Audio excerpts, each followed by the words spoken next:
La mise à jour Home Assistant du mois d'août, la version 2026.8, vient de tomber. Dans la lignée des précédentes, elle s'adapte encore et toujours principalement à l'ergonomie et la simplification de l'interface. Mais pas que. En effet, elle s'attaque d'entrée de jeu à un véritable monument du système, le célébrissime port 8123. C'est fini. Pour toutes les nouvelles installations de Home Assistant OS, l'accès se fait désormais via l'adresse web standard propre sans avoir à rajouter ces 4 chiffres à la fin de l'IP, le fameux port. L'objectif est clair, rendre le système plus accessible à ceux qui débutent, et si vous avez déjà une instance qui tourne, pas de panique, rien ne change pour vous. Mais si vous voulez sauter le pas et supprimer ce port, c'est aussi possible et faisable directement depuis l'interface, sans toucher au code YAML. En effet, l'équipe mise sur toutes les modifications depuis l'interface et de moins en moins via le code pour simplifier encore et toujours son système. Et petite subtilité brillante, l'équipe a prévu un filet de sécurité de 5 minutes. C'est-à-dire que si vous changez le port et que vous ne validez pas l'accès dans ce délai, le système annule tout et redémarre pour éviter de rester bloqué en dehors du système. C'est un peu comme les résolutions d'affichage sur Windows par exemple. Très bonne idée. Cette logique d'accessibilité, on la retrouve partout dans cette nouvelle mise à jour. Home Assistant fait la chasse au terme élitiste. Les mentions mode avancé ou mode expert disparaissent à 43 endroits du système. L'idée est de ne plus dire à un utilisateur « Attention, ce n'est plus pour toi, c'est pour des utilisateurs avancés », mais simplement de lui décrire à quoi sert la fonction et de lui permettre de l'utiliser. Dans la même veine, le menu outils de développement, le classique menu où on va tester des templates,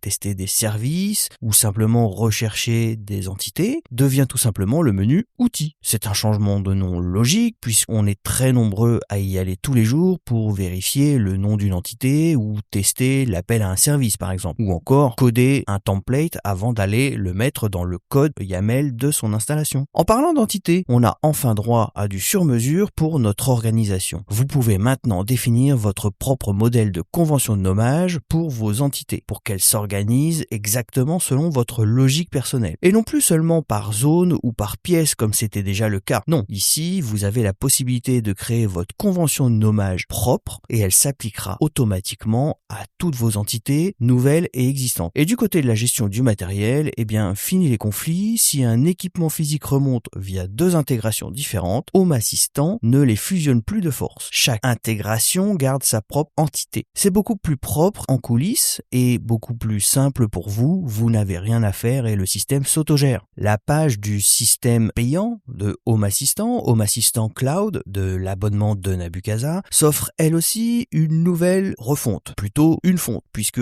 jusque-là c'était assez succinct. La page s'offre enfin une nouvelle interface, c'est beaucoup moins brouillon et on retrouve le détail des différents services dans des sections propres et bien détaillées, ce qui n'était vraiment pas le cas avant et c'est bienvenu.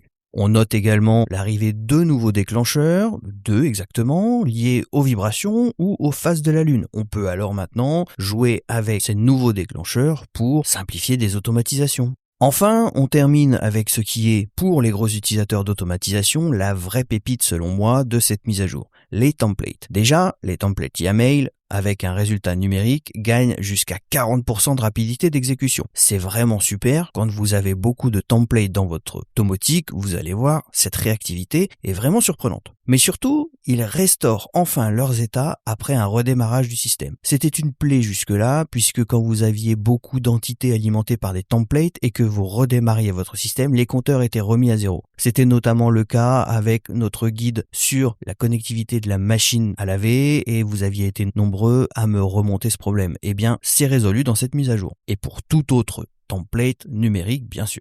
Encore une très belle mise à jour, il y a bien sûr beaucoup d'autres améliorations, je vous fais ici l'état des choses les plus marquantes. Je vous invite à lire mon article publié sur le blog qui détaille toutes les nouveautés avec des screens et des exemples, beaucoup plus détaillés qu'ici, mais vous avez ici dans les grandes lignes les grands changements de cette mise à jour. Bref, l'équipe n'a pas chômé, bien que nous soyons en plein cœur du mois d'août, mais la règle d'or reste la même, on ne se jette pas tête baissée sur le bouton de mise à jour, on fait d'abord une sauvegarde complète de son système avant de passer à cette nouvelle mise à jour si elle vous intéresse. Et surtout, on ne lance pas une grosse mise à jour domotique à quelques jours de boucler les valises pour partir en vacances, et là je vous renvoie sur mon épisode de 5 minutes domo de la semaine dernière et ma checklist domotique avant de partir en vacances.